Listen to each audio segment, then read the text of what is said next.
Assalamualaikum warahmatullahi wabarakatuh. Waalaikumsalam warahmatullahi wabarakatuh.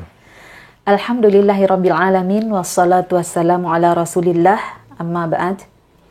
Pemirsa Awake Channel yang insyaallah dirahmati oleh Allah Subhanahu wa taala.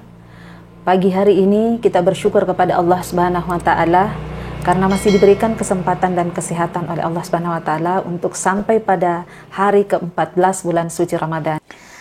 Pemirsa Awake Channel yang dirahmati oleh Allah dan Abi, bulan suci Ramadan ini kan salah satu nama lainnya adalah Syahrul Maghfirah, bulan pengampunan. Nah, untuk mendapatkan pengampunan dari Allah Subhanahu wa taala, salah satu sarananya adalah dengan memperbanyak istighfar.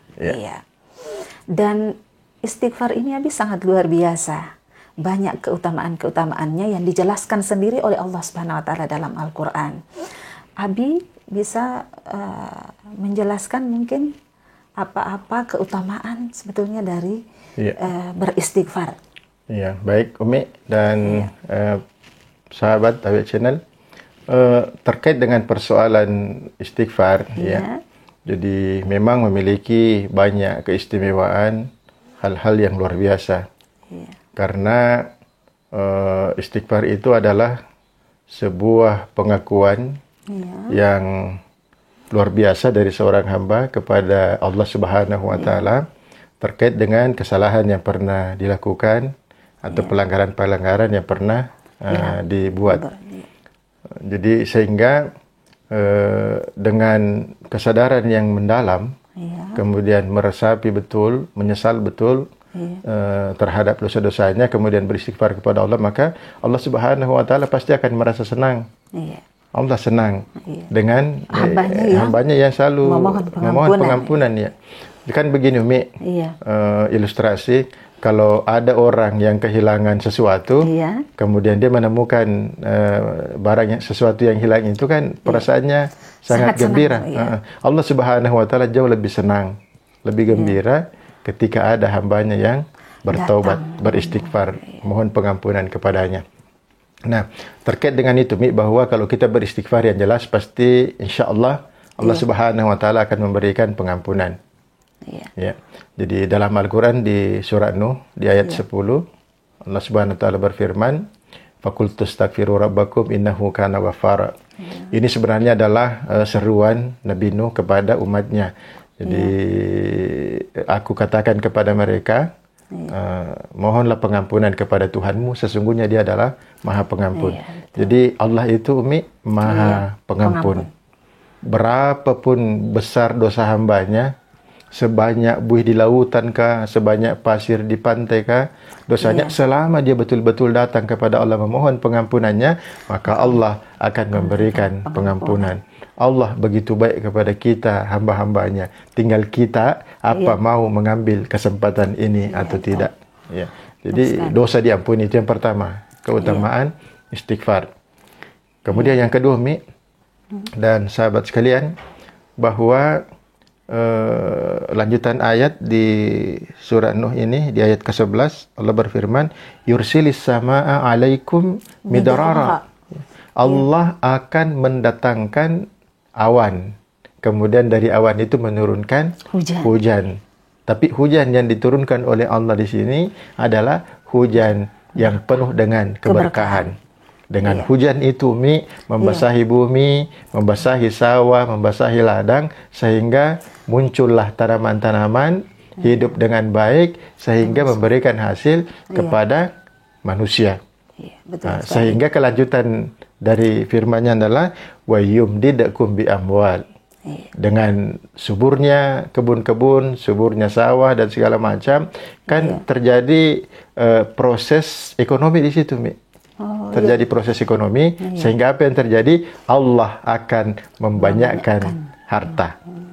Jadi ini luar biasa. Jadi kalau ada orang yang macet-macet usahanya Mi, dagangannya kurang laris, tidak lancar, ada urusan yang selalu saja tidak berhasil, maka cobalah kembali kepada Allah, beristighfar kepada Allah, karena ini janji Allah Subhanahu wa taala. bahwa dia akan melapangkan jalan rezeki dan membanyakkan harta. Kemudian wabanin, jadi Allah juga akan membanyakkan keturunan. Jadi anak keturunan Allah akan banyakkan dan diberikan keturunan-keturunan yang berkualitas. Nah, sampai di sini saya teringat Syekh Hasan Al-Basri ketika didatangi oleh 3 orang yang punya problem berbeda, memberikan jawaban cuma satu. Orang pertama datang, ya Syekh, di kampung kami terjadi kemarau. Apa yang kami lakukan ya Syekh supaya hujan turun? Betul. Apa yang disampaikan Syekh Hasan Basri? Pulang ke kampungmu, ajak orang sekampung istighfar kepada Allah, insya Allah hujan turun. Nah, kemudian yang kedua, datang lagi orang. Masalahnya apa ya Syekh? Saya ini sudah lama menikah tapi belum dikaruniai anak. Apa yang saya lakukan? Syekh Hasan Al-Basri berkata, pulanglah ke rumahmu, ajak istrimu, banyak beristighfar kepada Allah. Kemudian datang orang ketiga. Ya Syekh, saya punya usaha macet. Ya. Jadi usaha dagang rugi terus. Kira-kira apa yang saya lakukan supaya saya bisa memiliki banyak keuntungan sehingga usaha saya dengan saya bisa berhasil. Itu lagi. Pulang, ajak istrimu, ajak anak-anakmu, seisi rumahmu, istighfar kepada Allah Subhanahu wa taala. Pulang semua. 3 tahun kemudian datang orang pertama. Ya Syekh, alhamdulillah setelah kami semua mengamalkan istighfar, ternyata sudah turun hujan, cuma muncul masalah. Apalagi masalah? Masalahnya adalah banjir. Ya Syekh, apa lagi yang kami lakukan? Pulang saja, beristighfar lagi kepada Allah. Barangkali masih ada dosa-dosa yang membuat hujan itu sehingga membawa bencana. Dan selesai masalahnya. Kemudian orang kedua datang. Ya Syekh, alhamdulillah setelah saya pulang beristighfar, Allah sudah karuniakan kepada saya anak. Tapi ada juga masalahnya, Umi. Apa lagi masalahnya? Masalahnya adalah dalam 3 tahun melahirkan anak 6 orang. Setiap lahir kembar. Berarti kembar ya. Akhirnya dia berkata, apa yang kami lakukan supaya cukup ini saja? Akhirnya dibilangi lagi, ya pulang istighfar. Dan alhamdulillah selesai masalahnya.